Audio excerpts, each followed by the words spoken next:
Good morning, dear student. Today we are studying about the rolling motion, and there are so many examples of the rolling as wheel of the vehicle that is rolling, wheel of the bicycle that is rolling, cylinder rolls over the surface. So here you are studying about this. This is given to you the rolling motion. So in rolling motion, this is combination of circular motion as well as translational motion. So see, the center of mass is doing which one motion? Translational motion. And while the other part of the wheel is doing which one motion? Rotational motion. So see, from here to here, how much linear distance was covered by the end of the wheel? It is 2 pi r.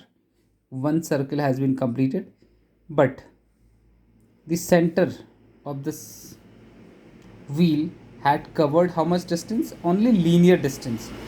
See, this end of the spoke is doing circular motion, the center is doing which one motion? Linear motion.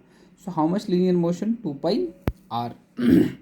So that's why we can say the center of mass of the wheel is doing linear motion, and since there is a relationship between linear motion and rotational motion, that is v is equal to r omega. So this center of mass is doing this one velocity. So this velocity is exactly the center point. But see, the center point is moving in a linear path, but all other particles are doing what? Circular motion along with this. So what about this? So velocity at the bottom, at the lowest point or contact with the surface, is always how much?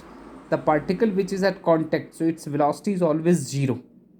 Though the contact point keep on changing, but the lowest point is having always 0 velocity.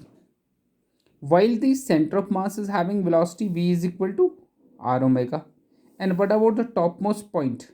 The topmost point is having maximum velocity, that is called v is equal to 2 into r into omega, that is 2 times of velocity of center of mass. So it is shown to you here. In pure rolling motion, where there is only rolling motion, no friction, the velocity of the contact point is always 0. The velocity of the center of mass is always r omega, and while the velocity at the topmost point is equal to how much?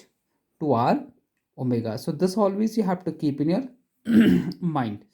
So it means as you go from bottom to top, the velocity keep on increasing, the linear velocity. So this is the relationship between linear velocity and angular velocity. So this is about what? Circular motion or rolling motion.